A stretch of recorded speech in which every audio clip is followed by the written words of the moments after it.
মির্জা শানমুগ্ধ পর্ব 46-এর প্রথম খণ্ড। জান্নাতুল ফিরদৌস মিথিলা, তোকে মারার চেয়ে নিজে মারা সহজ পিচ্ছি। শক্ত ঢোক গিলতেই চোখ দুটো আলতো করে বুঝে এসেছে রুরু মানবের। রিভলভারের সরু ছিদ্রে প্রবেশ করেছে তার রুক্ষ তর্জনী। ধীরে ধীরে বাঁক নিচ্ছে আঙুলের নরম হাড়। নির্দয় মানবের হৃদস্পন্দনের গতি হয়েছে জোরালো। শ্যুট করা হলো বলে আর অমনি নরম একখানা তুলতুলে হাত এসে আচানক আঁকড়ে ধরল রুরু মানবের রুক্ষ হাত। তৎক্ষণাৎ থমকায় মুগ্ধ। ট্রিগারের সরু ছিদ্র হতে আঙুলখানা তার সরে গেল মুহূর্তেই। বলিষ্ঠ দেহখানা খানিক স্থির হতেই যুবকের পূর্ণগ্রহরে ভেসে আসে সপ্তদশীর উজাটন ভরা কণ্ঠ। আরে, এ কী করছেন আপনি? মাথার পাশে বন্দুক ঠেকিয়ে রেখেছেন কেন? সপ্তদশীর এহেন হুটহাট ভরকান কণ্ঠে আলগোছে অক্ষিপটরের পর্দা সরালো মুগ্ধ। সপ্তদশীর এহেন হুটহাট ভরকানো কণ্ঠে আলগোছে অক্ষিপুটের পর্দা সরালো মুগ্ধ। দাউ দাউ করে জ্বলতে থাকা অনলে এক পলসা বৃষ্টি নামার ন্যায় মুহূর্তেই স্থবির হলো তার সকল ভঙ্গুরতা। কাঁধ দুটোতে ভর করলো এক রাস বাধ্যতা। যুবক কেমন বাধ্য বালকের ন্যায় তক্ষুনি নিজ মাথার পাশে বন্দুকখানা নামিয়ে এনে আলগোছে রাখলো মেঝেতে। অতপর মুখাবে এক রাস তুষ্টি নিয়ে ঘাড় বাঁকিয়ে পেছনে তাকাতেই খানিক ঝটকা খেল নির্দয় মানব। সম্মুখে উদ্বেগ নিয়ে বসে আছে সপ্তদশী, তার অর্ধ উন্মুক্ত নারিকায়া যেন চোখ ধাঁধিয়ে দিচ্ছে রুরু মানবের। মখমলের ন্যায় মসৃণ বদনে কেবল আটসাট হয়ে আটকে আছে একখানা কালো রঙা অন্ত্রবাস। হুটহাট ঘুম ভেঙে উঠে বসায় তার গায়ের এক পাশ উন্মুক্ত। সেখান থেকে সরে গিয়েছে ব্ল্যাঙ্কেটের আবরণ। অথচ বোকা মানবীর সেদিকে থোড়াই খেয়াল আছে। সে তো উদ্বিগ্ন, চোখ দুটোতে এক রাস চিন্তার ছাপ ফুটিয়ে কপাল কুঁচকে আছে, চেয়ে আছে মানবের পানে। এদিকে নির্দয় মাফিয়া বেস্ট থমকেছে। নিজ বেহায়া চোখ দুটোকে বড্ড টেনা হেঁচড়া করছে যুবক। সরাতে চাইছে অন্যত্র, অথচ কাণ্ড দেখো, বেহায়া চোখ দুটো যেন আজ বড্ড অবাধ্য। সেই স্পষ্ট টের পাচ্ছে তার কণ্ঠায় খরা নেমেছে। সিক্ত জিভখানা এখনই বেরিয়ে এসে অধর ভেজাতে চাইছে, তবে রুরু মানবের বিচক্ষণী মস্তিষ্ক তা মানতে নারাজ। সে উল্টো মস্তিষ্কের প্রতিটি নিউরনে অনুরগণ তুলছে।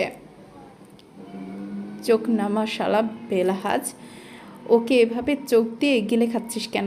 লজ্জা টজ্জা নেই নাকি তোর? ছি! তক্ষুনি ধ্যানের ডোরে আকস্মিক চির ধরল রুরু মানবের। সদ্বোধ ফিরে পেয়েই সঙ্গে সঙ্গে পাষণ্ডের ন্যায় নিজের অমন বেহায়াপনাটুকু ধামাচাপা দিয়ে বসলেন অন্তরের এক কোণে। অতঃপর বিরক্তিতে কপাল গুছিয়ে তক্ষুনি ঘাড় নামিয়ে আনলেন মাফিয়া মনস্টার। মুখাবে জুড়ে এতক্ষণ হিম শীতল ভাবস্রোতটুকু মুহূর্তে হাওয়ায় উড়িয়ে দিয়ে সেথায় এবার ভর করলেন এক আকাশসম বিরক্তির ঝাঁজ। তিতি বিরক্ততায় চোখ দুটো খিচে দাঁত কিরমির করতে করতে ঝাঁঝালো গলায় আওড়ালেন, what the fuck are you doing বান্দির মেয়ে? মুখ ছাড়া অন্য কিছু দেখাতে বলেছে কে তোকে? উফ, এক্ষুনি গাটার ঢাক নির্লজ্জ মেয়ে ছেলে। বোকার ন্যায় হতভম্বতায় ডুব দিয়ে এলো মাহি। ত্রন্দার রেশ এখনও পুরোপুরি কাটেনি তার, তাই তো নরবরে মস্তিষ্ক তৎক্ষণাৎ ধরতে পারিনি রুরু মানবের আওড়ানো বাক্যের গভীরতার্থ। সে কেমন ঘুম ঘুম চোখে আনমনে ঘাড় নাড়িয়ে তাকালো নিচের পানে, আর অমনি এক দফা ঝটকা খেল বেচারি। হতবুদ্ধির ন্যায় বিস্ফোরিত দৃষ্টিতে বদন পানে তাকিয়ে রইল কেবল। তবে পরমুহূর্তে মস্তিষ্ক সজাগ হতেই মেয়েটা কেমন চেঁচিয়ে উঠল ঘর কাঁপিয়ে। তড়িঘড়ি করে দুহাতে গায়ের ওপর ব্ল্যাঙ্কেট মুড়ি দিয়ে সে এবার কাঁপতে লাগলো বেশ। কাঁপতে কাঁপতে আচমকা কণ্ঠ ফুঁড়ে বেরিয়ে এলো ফুপানের শব্দ। মুগ্ধ শুনল। ভ্রুক্ষেপহীন কায়দায় চোয়াল ফুটিয়ে বসে রইল চুপচাপ। অথচ বোকা মানবীর মনে তখন অজানা ঝড়ের আবির্ভাব ঘটেছে। বোকা মন অবচেতন কায়দায় বলছে, আমার গায়ে কাপড় নেই কেন? আর লোকটা আমার ঘরে এভাবে বসে আছে কেন? সে আমার ঘুমের ফয়দা লুটে উল্টাপাল্টা কিছু করেনি তো? ভাবনাটুকু শেষ হবার পূর্বেই ফোপানো বাড়ল মাহির। গায়ের সঙ্গে ব্ল্যাঙ্কেটটা আর একটু শক্ত করে জড়িয়ে রেখে ভীষণ ঘৃণায় আওড়ালো। জানোয়ার লোক, আপনি এত খারাপ! আমার আমার ঘুমের সুযোগ নিয়ে শেষে কিনা। কথাটুকু গলার কাছে এসে আটকে গেল মাহির। বুকটা ধরে গেল অজানা ব্যথায়। রুডমানব কথাটা শুনছে বেশ, মুখাবি এক আকাশসম রাগ নিয়ে তাতে দাঁত পিষছে। মাথা ভর্তি অদৃশ্য আনলের দহনে হাতের মুঠোয় চেপে রাখা রিভলভারের গাটা বোধহয় এক্ষুনি দুমড়ে মুচড়ে ফেলবে সে। এরই মধ্যে বোকা মানবী করে বসলো আরেক কাণ্ড। রাগে দুঃখে হিতাহিত জ্ঞান হারিয়ে বিছানার ওপর থেকে তক্ষুনি একখানা বালিশ হাতে নিয়ে ছুঁড়ে দিল মুগ্ধের গায়ের ওপর। বেচারা নির্জীব তুলতুলে বালিশটা আচমকা গিয়ে চোট খেল দ্য শ্যাডো মনস্টারের ঘাড় বরাবর। ঝড় আসার পূর্বে যেমন এক মুহূর্তের জন্য স্তম্ভিত হয়ে চারপাশ, ঠিক তেমনই স্তম্ভিত হলো কক্ষের অভ্যন্তরীণ পরিবেশ। মেয়েটা বড্ড বোকা। রাগের মাথায় কী করছে না করছে সেদিকে পাত্তা না দিয়ে সে উল্টো ফুপিয়ে ফুপিয়ে কাঁদতে কাঁদতে বলল, এক্ষুনি বের হন আমার ঘর থেকে, ব্লাডি বিস্ট! কাপুরুষের মতো একটা মেয়ের ঘুমের সুযোগ নিয়ে। ব্যাস এটুকুই যেন যথেষ্ট ছিল তার রুচি খিংয়ের গায়ে আগুন চালিয়ে দেওয়ার জন্য। বাক্যটুকু সম্পূর্ণ হওয়ার পূর্বেই হিংস্র বাঘের ন্যায় তক্ষুনি সপ্তদশীর ওপর ঝাঁপিয়ে পড়ে রুডমানব। শক্তপোক্ত ডান হাতের রুক্ষ অগ্রাসী থাবায় মেয়েটা চোয়াল শক্ত করে চেপে ধরে, অন্য হাতে বন্দুকখানা তাক করল মাহির ললাট বরাবর। এহেন আতর্কিত আক্রমণে ভরকায় মাহি, ছলকে ওঠে তার হৃৎপিণ্ড। সুদর্শনের রাগের তোপে লাল হয়ে যাওয়া মুখ, শক্ত চোয়ালের থরথর কাঁপন, দাঁতের শনে দাঁতের রুক্ষ ঘর্ষণে উৎপন্ন হওয়াটা কটমট শব্দ। সবটা পূর্ণরূপে অবলোকন হওয়া মাত্রই অলক্ষ্যে ঢুকিল মাহি। বজ্রকণ্ঠের ধমক শোনার জন্য নিজেকে প্রস্তুত করার পূর্বেই তার পূর্ণগ্রহরে ভেসে এলো মাফিয়া বিস্টের হিংস্র গর্জন। যত গালি দেবার দে, আই ডোন্ট কেয়ার, বাট চরিত্র নিয়ে কথা বলতে এলে একদম জিব্বা কেটে ছিঁড়ে ফেলবো জানোয়ারের বাচ্চা। সবাইকে নিজের জানোয়ার বাপের মতো মনে করিস না? বাবার ওপর কথা উঠতেই তেলেবিগুলো জ্বলে উঠল মাহি। সপ্তদশীর ক্ষুদ্র বদনখানায় হুট করেই নেমে এলো এক আকাশসম শক্তি। সে কেমন এক ঝটকায় রুডমানবের হাতখানা সরিয়ে দিয়ে নিজ চোয়াল থেকে নয়ন দুটোর রুক্ষরুদ্ধতা লেপ্টে আছে গলার বলেও নয়ন দুটোর ক্রুদ্ধতা লেপ্টে কঠিন গলায় বলে ওঠে, খবরদার, কথায় কথায় আমার আব্বুকে গালমন্দ করবেন না। সে আর যাই হোক আপনার তো বিস্ট না। তক্ষুনি কপালের চামড়ায় আরও কয়েক ভাঁজ পড়ল, দৃশ্যমান হলো মুগ্ধের। রাগের পারদ তরতর করে বেড়ে গেল বহুগুণ।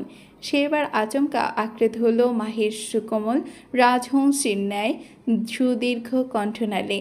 অতপর এক ঝটকায় মেয়েটার ক্ষুদ্র বদনখানা নিজের মুখের বড্ড কাছে নিয়ে হিসিয়ে শুধালো, ও রিয়েলি বান্দির মেয়ে, কতটুকু জানিস তুই তোর বাপকে? তোর জন্মের আগে থেকে তোর বাপ সব নারী নক্ষত্র আমার জানা। তোর বাপ একটা ব্লাডি বাস্টার্ড, একটা রেপিস্ট জানোয়ারের বাচ্চাটা। কথাটুকু পূর্ণগ্রহরে পৌঁছাতেই থামকায় মাহি, থামকায় তার ক্রুদ্ধ দৃষ্টি। আনমনে কমে গেল দৈহিক মোচড়। মায়াবী হরিণী চোখ দুটোর কোঠরে জমল এক সমুদ্র নোনা জল। কেউ বুঝি মাত্রই মেয়েটাকে ছুঁড়ে ফেললো হতবাকতার সাগরে। সে জানত নির্দয় মাফিয়া মনস্টার তাকে উঠিয়ে এনেছে শত্রুতার বশে। সে জানত বিস্টের শত্রুতা তার বাবার সঙ্গে। তবে কি সেই শত্রুতা তা সে এখনও অজানা সপ্তদশীর। মুগ্ধের এহেন কপটহীন বাক্যে অন্তরে ঝড় বইছে মাহির। মানবের রুক্ষ হাতের মুঠায় কণ্ঠনালী আটকে থাকা সত্ত্বেও সে কেমন থেমে থেমে ভঙ্গুর কণ্ঠে আওড়ালো, না, আপনার কোনো কথা আমি বিশ্বাস করি না। আমার আব্বু খারাপ না, আপনি মিথ্যে বলছেন। মানবের চোখ দুটোতে পরিবর্তন নামেনি, না কমেছে ঘৃণার ছাপ। মেয়েটার ছলছল চোখ দুটোতে অনড় দৃষ্টি ফেলে সে কেমন কটমট কণ্ঠে আওড়ালো, তোর বাপ যদি ভালোই হতো তাহলে তুই এখানে কি করছিস? ফের কেঁপে উঠল মাহির ক্ষুদ্র বদন। যুবকের অনড় দৃষ্টি নিষ্পলক ভঙ্গিতে তাকিয়ে আছে সে। আশ্চর্য, রুরু মানবের চোখ দুটোতে আজ অত স্পষ্ট কেন ঠেকছে তার নিকট? কেন মনে হচ্ছে নির্দয় মাফিয়া বিস্টের চোখ দুটো আজ একই কথা বলছে? কেন মনে হচ্ছে বিস্টের কথায় কপটতা নেই? মাহিরার শান্তিতে কুলোলো না লোকটার চোখ পানে তাকিয়ে থাকতে। সে তড়িঘড়ি করে নজর লুকালো, কম্পিত কণ্ঠে পাল্টা উত্তরে বলল, বিশ্বাস করেন আমি আপনাকে বিশ্বাস করি না বিশ্বাস করি না আপনার কোনো কথা। আমার আব্বু খারাপ নয়। ঠোঁটের কোণে এক চিলতে তার ছেলের হাসি ফুটল সুদর্শনের। মেয়েটার পানে নিষ্ফলক দৃষ্টি বজায় রেখে তার ছেলের ভঙ্গিতে এক ঝটকায় ছেড়ে দিল মেয়েটার কণ্ঠনালী। অতঃপর নিজ উদ্যোগে মধ্যকার দূরত্ব বাড়িয়ে অনীহা মিশ্রিত কণ্ঠে বলল, রক্ত তো রক্তের কথাই বলবে। শত হলো সাপের ওরসে কোনোদিন ভালো মানুষ জন্মায় না। সপ্তদর্শী সর্বাঙ্গে ঝংকার তুলল মাথাটা। হতভম্বতায় ডুবিয়ে দিয়ে গেল তাকে। রুরুমানব ঘর ছেড়েছে, অথচ মেয়েটাকে দেখো, সে কেমন দ্বিধা দ্বন্দ্বে জড়িয়েছে। মন বলছে রুরুমানবের মুখ নিঃসৃত প্রত্যেকটা বাক্য সত্যি, অথচ মস্তিষ্ক বলছে আব্বু ভুল নয়। সে যে এক মহাপরীক্ষা মেয়েটার জন্য। এবার কাকে বিশ্বাস করবে সে? বিপ বিপ বিপ বিট রেটের মনিটরের পর্দায় স্পষ্ট নাচছে হৃদয় স্পন্দনের হার। শীততাপ নিয়ন্ত্রণ কেবিনে নির্জীব বিছানায় শুয়ে আছেন মধ্যবয়স্ক তাইফ এহসান। তার উন্মুক্ত বক্ষে আটকে আছে বেশ কিছু তারীয় সংযোগ। ডান হাতে পড়ে আছে ক্যানোলা, মুখে অক্সিজেন মাস্ক। তরতাজা মধ্যবয়সী মানুষটা ধীরে ধীরে বড্ড দুর্বল হচ্ছে। মুখায়বে পড়ছে বয়সের ছাপ। চোখ দুটো দেবে গিয়েছে ভেতরে, কুঁচকে গিয়েছে চামড়া। মানুষটার নিস্তেজ বদনে ধীরে ধীরে নড়চড় হচ্ছে। শরীরে মাত্রা অতিরিক্ত ঘুমের ওষুধ প্রবেশ করায় মস্তিষ্ক ডুবেছে নিশ্চলতায়। ধীরে ধীরে চোখ দুটোর ওপর থেকে ভারী পদযুগল সরে যেতেই তার ঝাপসা দৃষ্টিযুগল আচমকা গিয়ে আজকাল সম্মুখে কে যেন একটা দাঁড়িয়ে আছে। মুখাবে স্পষ্ট নয় তার। ঘড়ি ডুবে থাকা তাইফ এহসান মাস্কের আড়ালেই আচমক মুচকি হাসল। নিবু নিবু চোখে তাকিয়ে থেকে অস্পষ্টে আড়ালো, মাহি। সম্মুখে দাঁড়িয়ে থাকা সাফেদ রঙা অ্যাফ্রন পরিহিত শ্যামবর্ণের কি আদৌ শুনল কথাটা? সে উল্টো বিচলিত হলো চাচুর নড়চড় দেখে। তক্ষুনি এগিয়ে সে আলতো করে আঁকড়ে ধরল চাচার ক্যানোলা পরা হাতখানা। অতঃপর ভারী কণ্ঠে শুধালো, চাচু, are you listening to me? মোটা মোটা দুটো বাক্য কর্ণে পৌঁছলো তাইফ এহসানের। তা বুঝে উঠতে সক্ষম নন তিনি। মানুষটা কোমল দুর্বল কণ্ঠে আবারও বলল, মাহি। কান পেতে দাঁড়িয়ে আছে রৌদ্র। এবার সঙ্গে সঙ্গে শুনতে পেল চাচুর মুখ নিঃসৃত বাক্য। তক্ষুনি সুদর্শনের বুক চিরে বেরিয়ে এলো এক দীর্ঘশ্বাস। মনে মনে নিজেকে অপরাধী সাব্যস্ত করে আওড়ালো, আই এম সরি চাচু, আমার তখন সত্যিই উচিত হয়নি তোমাকে এ বিষয়ে কথা বলার জন্য জোর করা। কথাটা মনে মনে আওড়ালেও বাইরে থেকে মুখখানায় আধার ছেপেছে রৌদ্রের। মুখ ফুলিয়ে লম্বা এক নিঃশ্বাস টেনে সে কেমন আলগোছে হাত এনে রাখলো চাচুর মাথার ওপর। ধীরে ধীরে সেথায় আদুরে পরশ বুলিয়ে ভরাট কণ্ঠে শুধালো, একটু রেস্ট নাও চাচু, এই মুহূর্তে তোমার রেস্ট নেওয়া ভীষণ দরকার। শুনলেন তাইফ এহসান। নিবু নিবু চোখে এক দৃষ্টিতে তাকিয়ে রইলেন রৌদ্রের পানে। ফ্যাকাশে অধৈর্যকল তীর তীর করে কাঁপছে তার, যেন চাইছে কিছু একটা বলতে।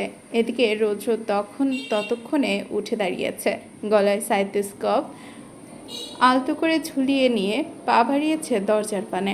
অথচ তাইফ এহসান কেমন হাঁস ভরা দৃষ্টে তাকিয়ে রইলেন ছেলেটার চলে যাওয়ার পথে। তার দুর্বল কণ্ঠ ফুঁড়ে কথা না বেরোলেও সে মনে মনে শুধাচ্ছে, ক্ষমা করে দিস রোদ, অর্ধেক সত্য মিথ্যার চাইতেও বড় ভয়ানক। অর্ধেক সত্য মিথ্যের চাইতেও বড় ভয়ানক। কলকাতা জমিদার বাড়ি। পুরনো আমলের একখানা বিশাল পালঙ্কের ওপর ছড়িয়ে ছিটিয়ে আছে পরিহিত কাপড় চোপড়। হল পালঙ্কের এক কোণার ধারে ঘেঁষে দাঁড়িয়ে আছেন হিমাংশু রায়। একখানা বড়সড় ব্যাগে একযোগে ভরে যাচ্ছে নিজ পরিহিত কাপড় চোপড়। মানুষটা বড় অস্থির, অস্থিরতায় কাঁপছে তার সর্বাঙ্গ। এরই মধ্যে ঘরের দুয়ারে এসে দাঁড়ালেন কর্তাগিন্নি। স্বামীকে অমন ব্যাগপত্র গোছাতে দেখে খানিক সন্দিগ্ধ হলেন তিনি। তক্ষুনি কুঞ্চিত দৃষ্টে ঘরের প্রবেশ করে গমগমে গলায় জিজ্ঞাসা করলেন, হ্যাঁ গো, কী করছো তুমি এসব? হঠাৎ ব্যাগ গোছাচ্ছ যে? কোথাও নেমন্তন্ন পেয়েছো নাকি? তৎক্ষণাৎ জবাব দিলেন না হিমাংশু রায়। নিজ কাজে মহাব্যস্ত থেকে গম্ভীর কণ্ঠে শুধালেন, বিরক্ত করো না তো সুদীপা, কাজ করছি দেখছো না? পারলে হাতে হাতে সাহায্য করবে তা না। সহসা জিভের ধাত কাটলেন কর্তাকিন্নি। তড়িঘড়ি করে স্বামীর হাত থেকে ব্যাগখানা নিজ হাতে নিয়ে কাপড় চোপড় গোছাতে লাগলেন দক্ষ হাতে। খানিকক্ষণ চুপ থেকে ফের শুধালেন, বললে না যে এত তোড়জোড় চালিয়ে কোথায় যাওয়া হচ্ছে? হিমাংশু রায় দুকদম হেঁটে গিয়ে দাঁড়ালেন দেয়ালে ঝুলন্ত বিশাল একখানা আয়নার সম্মুখে। ব্যগ্র পত্র গাত্রোত্থানে নিজেকে নিয়োজিত করে আচমকা আওড়ালেন, রাশিয়া যাব। কথাটা কোণাঘরে পৌঁছানো মাত্রই ঘরে কোথাও বিকট বজ্রপাত হলো যেন। সে বজ্রপাতে কম্পিত হলেন সুদীপা রায়। মানুষটা এক প্রকার বিভ্রম নিয়ে তাকালেন স্বামীর পানে। কম্পিত স্বরে আওড়ালেন, কি বললে? রাশিয়া যাবে? আবারও ওই অন্ধকার জগতে পা রাখতে যাচ্ছ তুমি? গলা ধরে এসেছে সুদীপা রায়ের। তা বোধ হয় আজ পেলেন হিমাংশু রায়। মধ্যবয়স্ক গম্ভীর পুরুষ ধীরে ধীরে কদম বাড়িয়ে এগিয়ে এলেন স্ত্রীর পানে। বুক ফুলিয়ে লম্বা এক নিঃশ্বাস টেনে স্ত্রীর কাছে আলতো করে হাত রেখে হিমশীতল কণ্ঠে আওড়ালেন, এবার আমার যাওয়ার কারণ ভিন্ন সুদীপা। এবার আমি যাচ্ছি মেয়ের সুখ কিনতে। তক্ষুনি বিভ্রান্তিতে জড়ালেন কর্তাকিন্নি। ঘাটটা সামান্য উঁচিয়ে সরু দৃষ্টিতে তাকালেন স্বামীর পানে। তার এহেন জিজ্ঞাসু দৃষ্টি দেখে মৃদু হাসলেন হিমাংশু রায়। আলতো করে স্ত্রীর কাঁধ চাপড়ে মোচা কণ্ঠে শুধালেন, মেয়ের সুখ বলে কথা দিচ্ছি, এবার আর খালি হাতে ফিরব না। সদ্য শাওয়ার নিয়ে বেরোলেন সপ্তদর্শী। মাথার উপর পেঁচিয়ে রাখা একখানা তোয়ালে, তার ফর্সা মুখশ্রীতে বড্ড ফ্যাকাশে প্রলেপ ছড়ানো। নরম তুলতুলে অধৈর্য গেলে বেহাল দশা বোধহয় ক্রমশ বাড়ছেই। আগে একটুখানি ফোলা থাকলেও সময় যত বেরোচ্ছে ততই যেন ফোলাভাব বাড়ছে ভীষণ। ঠোঁট দুটো এখন যেন বালিশে পরিণত হচ্ছে। মাহি কেমন উদাস মুখে এসে দাঁড়ালো মেকআপ ভ্যানিটির সামনে। দুহাতে মাথায় সিক্ত চুলগুলো মুছতে মুছতে মুগ্ধের উদ্দেশ্যে ভীষণ রাগ নিয়ে বিড়বিড় করে আওড়ানো, রাক্ষস একটা বজ্জাত বেহায়া লোক। কাকে বকছো বেবি গার্ল? কথার মাঝে হুট করে অপরিচিত কণ্ঠ শুনতে পেয়ে ভরকে চায় মাহি। তক্ষুনি হকচকিয়ে ঘাড় বাঁকিয়ে তাকায় শব্দের উৎসের পানে। আর অমনি তার দৃষ্টি গিয়ে আটকালো এক অদ্ভুত সাজে সজ্জিত মানুষের ওপর। গায়ে পুরুষদের মতো শার্ট প্যান্ট পরুয়া মানব, তবে সাজ দিয়েছে মেয়েলি। গালে ঢলেছে এক খাবলা গোলাপি রং। ঠোঁট দুটো সে কি নৈসর্গিক সৌন্দর্যের প্রতীক তার। লাল টকটকে রঙের ঠোঁট দুটোতে যেন সাক্ষাৎ ফুটন্ত গোলাপের পাপড়ি। চোখ দুটো আইল্যাশ লাগিয়ে কৃত্রিম পাপড়ি। দোড চুলগুলো তার ববকাট দেওয়া। দুয়ারের দাঁড় ঘেঁষে দাঁড়িয়ে আছে মেইলি ভঙ্গিতে। মাহি বিভ্রান্তিতে ডুবল। লোকটা আদৌ ছেলে মানুষ তো? এদিকে তার অমন ভাবনার মাঝেই পরিচিত অপরিচিত পা বাড়ায় সম্মুখে। আওয়াজ তুলে বলে, কি ভাবছো বেবি গার্ল?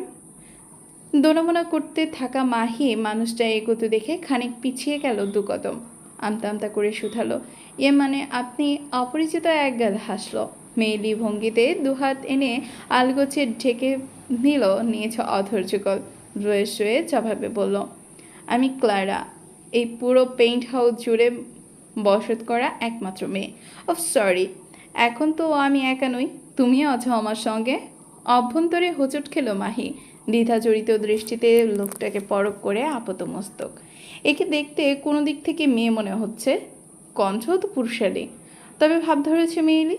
অন্তর্মুখী মানবী চট করে বুঝে নিল ইনি বোধ হয় তৃতীয় লিঙ্গের, নতুবা এমন করার কথা নয়। মাহি সৌজন্য বোধে মৃদু হাসল। মনের কোণে আটকে থাকা শঙ্কাগুলো খানিক সাইডে রেখে মোলায়েব কণ্ঠে আওড়ালো, nice to meet you miss Clara. গাল ভরে চমৎকার হাসলো ক্লারা। তক্ষুনি এগিয়ে এসে চট করে এক হাঁটু গেড়ে বসলো মেয়েটার সম্মুখে। তার এহেন হুটহাট কাণ্ডে ভরকায় মাহি। হতবুদ্ধির ন্যায় তাকিয়ে রইল কেবল। ক্লারা কুর্নিশ জানাচ্ছে তাকে। অদূরে ভঙ্গিতে এক হাত মেয়েটার পানে বাড়িয়ে দিয়ে বলে ওঠে, লেট মি ওয়েলকাম ইউ রুচিত সিগনোরা। কপাল খোঁচায় মাহি। অবধের ছাপ ফুটল তার মুখবয়ে। ক্লারা এসব কি বলছে তাকে? রুচিত সিগনোরা মানে? মনের কোণে উত্থাপিত হওয়া প্রশ্নটুকু জিভের ডগায় এসে পৌঁছানোর পূর্বেই থমকে গেল মাহি, যেন শুনল ক্লারার আবেদনী বাক্য। গিভ মি ইয়োর হ্যান্ড মনস্তার সিগনোরা। আমাকে অন্তত একটু বাধিত হতে দিন। এবারেও অবধ মাহি অবধের ন্যায় বাড়িয়ে দিল নিজ বা হাত। অমনি হাতটা আলতো করে মুঠোয় তুলল ক্লারা। মেয়েটার মসৃণ হাতের উল্টো পৃষ্ঠে তৎক্ষণাৎ আলতো করে নিজ চোখ দুটো ছুঁয়ে পরক্ষণে সেথায় ঠোঁট ছুঁয়ে দিল আলগোছে। তার এহেন উদ্ভট কর্মে হাঁসফাঁস করছে মাহি, ছাড়াতে চাচ্ছে নিজ হাতটা। তবে ক্লারা কেমন ধীরে ধীরে জোর বাড়াচ্ছে হাতের। আচমকা তীক্ষ্ণ দৃষ্টিতে মাহির পানে দৃষ্টি নিক্ষেপ করে রহস্যময় বাক্যাকণ্ঠে শুধালো, welcome to your daddy's home signora. আশা করি টক্সিড ড্যাডির সংস্পর্শে এখন থেকে তোমার প্রতিটা মুহূর্ত বড্ড থ্রিলিং কাটবে। Hope you will enjoy it signora. সংশয় ডুবল মাহি। ক্লারা অর্ধেক বলছে ইংরেজি বাক্য আর অর্ধেক বলছে রাশিয়ান। মেয়েটা আবার রাশিয়ান ভাষায় অপটু, তাই তো অমন অবধের ন্যায় ছেয়ে আছে শুধু। এদিকে ক্লারা ততক্ষণে ছেড়ে দিয়েছে মাহির হাত। মেঝেতে থেকে উঠে এসে চুপচাপ গিয়ে বসল বিছানার এক পাশে। অতপর চোখ মুখে এক অদ্ভুত আকর্ষণ জমিয়ে লজ্জিত কণ্ঠে শুধালো, তুমি কত লাকি সিগনোরা জানো? কালকে থেকে তোমার প্রতি আমার বড্ড হিংসা হচ্ছে। I mean of your daddy's body. That's so fucking hot না? কী করে সামলাচ্ছ সিগনোরা? আলুকচি কিছু ঘটে ঢুকলো না মাহির। আগাগোড়ায় কিচ্ছু ঢুকলো না মাহির ঘটে। সে কেবল হা করে তাকিয়ে রইল ক্লারার পানে। ক্লারা থামছে না। কেমন উদ্ভট শরীরী ভঙ্গিমা দেখিয়ে চোখ বুজে ঠোঁট কামড়াচ্ছে নিজের। অস্পষ্ট বলছে, ফুলি ফাক রুচিস body. He is a so handsome. মানুষের বডি দেখলেই না আমার কেমন নেশা ধরে যায় জানো। ইচ্ছে হয় তাকে কামড়ে খেয়ে ফেলি। লাইক সে যখন জিম করে বের হয়, oh god in that time. আর বডি মুভমেন্ট, তার muscles goes, that is so sexy. And the ব্ল্যাকে ফুটে ওঠা বাটারফ্লাইস দেখেছিলে signora? That's a so hot না? মুখ টিপে হাসছে মাহি। ধরা পড়ে যাওয়ার আশঙ্কায় মুখের সামনে হাত উঠিয়ে রেখেছে মানবী। ক্লারা থামতেই তার কেমন সন্দিহান গলায় বলে ওঠে, ক্লারা, আমার জানা মতে মনস্টারের দিকে চোখ তুলে তাকানো নিষিদ্ধ, রাইট? আতকে ওঠে ক্লারা। তক্ষুনি সতর্ক দৃষ্টি বুলিয়ে নেয় দরজার ওপাশে।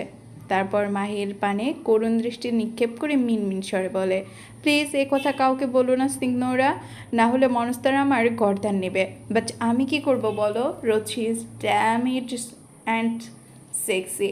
I can't control myself. তাকে দেখলেই ইচ্ছে করে তাকে খুব কাছে পেতে। এবারের হাসি আটকে রাখতে পারল না মাহি। ক্লারার কথায় মাঝে সে কেমন খিলখিল করে হেসে উঠল। হাসতে হাসতে ক্লারার কল্পনায় ক্লারা এবং মনস্তারকে পাশাপাশি দাঁড় করালো অসভ্য মেয়ে। আর অমনি বাড়ল তার হাসির শব্দ। হাসতে হাসতে করগড়ি খাবার জোগাড় হয়েছে মেয়েটার। ক্লারা এসব বোকার ন্যায় তাকিয়ে আছে। খানিকক্ষণ চুপ থেকে আচানক ঠোঁট ফুলিয়ে বলে ওঠে, তুমি হাসছো কেন সিগনোরা? হাসি এখনও চলমান মাহির। মুখ খুলে যেই না কিছু বলতে যাবে অমনি কক্ষের দরগোড়ায় এসে দাঁড়ালেন একজন সশস্ত্র গার্ড। লোকটা এসেই নতমুখে কুর্নিশ চালানেন ভরাট কণ্ঠে বলে উঠলেন, হ্যালো সিগনোরা, মনস্তার ইজ কলিং ইউ। তক্ষুনি হাসিটা গলার কাছে আটকে গেল মাহির। বুকটা মুচড়ে উঠল অজানা কারণে। সে কেমন থতমত কণ্ঠে পরক্ষণেই জিজ্ঞাসা করলো, কেন? উত্তর নেই গার্ডসের মুখে। বোধহয় এর চেয়ে বেশি কথা বলতে গেলেই গর্দান যাবে তার। মাহি দোটানায় পড়ল যেন। ঠায় দাঁড়িয়ে থেকে হাত কসলাতেই ক্লারা সতর্ক কণ্ঠে বলে ওঠে, তাড়াতাড়ি যাও সিগনোরা, মনস্তার একটা কথা রিপিট করতে পছন্দ করে না। বিশাল এক শীতাতাপ নিয়ন্ত্রিত কক্ষ, এ যেন ব্যাডমিন্টন কোর্ট। মানবী নবাবী সাজে সজ্জিত কামরার চারপাশে নান্দকিতর ছোঁয়া, যেন যে কেউ এক দেখায় বলতে বাধ্য হবে রুচি আছে। সম্পূর্ণ ট্রান্সপারেন্ট কাচের তৈরি বিধায় মাথার ওপর আকাশটাও সুস্পষ্ট। পায়ের পাতায় যেন ভাসমান মেঘ, আশেপাশে মেঘের উড়াউড়ি করছে। পা টিপে টিপে ঘরের প্রবেশ করলো মাহি। দুরু দুরু করে কাঁপছে তার বুক। এক কদম এগোচ্ছে, দু কদম পেছোচ্ছে, হচ্ছে ভয়। লোকটা আবার কি উদ্দেশ্যে ডাকলো তাকে কে জানে। মেয়েটা কেমন ঢোক গিলছে বারংবার। কক্ষে খানিক উঁচু দিয়ে দুটো কদম আগাতেই হঠাৎ পেছনে স্লাইডিং দরজাটা সাঁ করে আটকে গেল। আর অমনি আটকে ওঠে বেচারি। তৎক্ষণাৎ পিছিয়ে এসে দরজা খুলতে গেলেই কক্ষ থেকে ভেসে আসে রুড়ো মানবের ভারী কণ্ঠ। Come inside signora. শুকনো ফাঁকা ঢোক গিলল মাহি। পা দুটো যেন আটকে গিয়েছে তার। থরথর করে কাঁপছে সর্বাঙ্গ। মেয়েটা এভাবেই এগোচ্ছে। ভয়ে ভয়ে বেশ কিছুটা পথ এগোতেই হুট করে তার দৃষ্টি আটকালো অদূরে বিশাল এক গোলাকার ঝুলন্ত বেডের পানে। সেথায় উদম গায়ে উবু হয়ে শুয়ে আছে মাফিয়া বেস্ট। ভরকায় মাহি। অভ্যন্তরীণ ভয়ডর কাবু দেখে আমতা আমতা স্বরে বলে, কেন ডেকেছেন? তৎক্ষণাৎ জবাব আসেনি মুগ্ধের কাছ থেকে। উল্টো বাহাতটা সামান্য উঁচিয়ে যুবক দু আঙুল পর ইশারায় নিঃশব্দে মেয়েটাকে কাছে ডাকল। মাহি পড়ল বিপাকে। ঘরের দরজা আটকে গিয়েছে। এ মুহূর্তে লোকটার কথা না শোনা মানে নিজ পায়ে কুড়াল মারা। তাই তো ভয়াল সপ্তদর্শী কাপা কাপা কদমে এগোলো। বিছানার দাঁড় ঘেঁষে এসে দাঁড়াতে এই যুবক রাজবাড়ি কণ্ঠে আদেশ ছুড়ল, কাছে আয়। কপাল কুঁচকায় মাহি। ডর ভয় ভুলে খানিক বিরক্ত হলো মেয়েটা। নীরবে পা বাড়িয়ে এগিয়ে এসে দাঁড়ালো যুবকের হাঁটুর সামনে। এতেই বুঝি হলো না মুগ্ধের। বালিশে মুখ গুজে রেখে মানব ফের থমকের গলায় বলল, পায়ে ঠাটা পড়েছ তোর? কাছে আসতে বলছি না? আর কত কাছে আসবো? যতটা কাছে এলে আমার নিঃশ্বাসের প্রতিটা শব্দ তুই গুনতে সক্ষম হবি, ঠিক ততটা। ভরকায় মাহি। গাল থমকায় পরক্ষণে। তিতি বিরক্ত মেজাজে বলেই বসে, আমার বইয়েই গেছে আপনার নিঃশ্বাস গুনতে। যুবক কে হাসল। নরম তুলতুলে বালিশের কোলে মুখ গুজে অমন নীরবে ঠোঁট কামড়ে চমৎকার হাসল। কে তবে? হাসি তো নয়, এ যেন মুক্ত ঝরানো জলপ্রপাত। তবে সে অলক্ষ্যে হাসির স্থায়িত্ব বেশিক্ষণ রইল না। মুহূর্ত ব্যয়ে রুড়ো মানব ফিরলেন নিজ অবতারণায়। তক্ষুনি বালিশের নিচে হাতড়ে একখানা ছোট্ট কাচের শিশি বের করে এগিয়ে দিল মেয়েটার পানে। ঝাঁঝিয়ে আওড়ালো, come closer and massage my body. মাথায় বুঝি আকাশ ভেঙে পড়ল মাহির। চোখ দুটো হলো বিস্ফোরিত। মেয়েটা কেমন তেজ দেখিয়ে তৎক্ষণাৎ বলে উঠল, অসম্ভব, আমি পারবো না এসব করতে। ফাইন, তাহলে আমি তোর বডি ম্যাসাজ করে দিব। কাম হজি, লেটস ডু সামথিং হট। আর হাতকে উঠে মাহি। সহসা যুবকের এহেন প্রস্তাব নাকচ করে দিয়ে বলে, না না, আমি করছি। মুগ্ধ বাঁকা হাসল। তক্ষুনি নিজ পাহাড় সম বলিষ্ঠ দেহখানা চিৎ করে এগিয়ে দিল বিছানায়। মেয়েটাকে আরেকটু নাস্তানাবুদ করতে এক হাতে আলগোছে নাভি কমল থেকে আরেকটু নিচে নামিয়ে দিল ট্রাউজারের অংশ। তা দেখে মুখ কুচকায় মাহি। অজান্তেই বিরক্ত হয়ে মুখ ফুসকে বলে ওঠে, এত না নামিয়ে একেবারেই খুলে ফেলুন চত্ব সব। তড়াক করে চোখ খুলল মুগ্ধ। মুখাবে এক রাশ দুষ্টুমি লেপটে ঠোঁটের কোণে ফোটালো বাঁকা হাসির রেশ।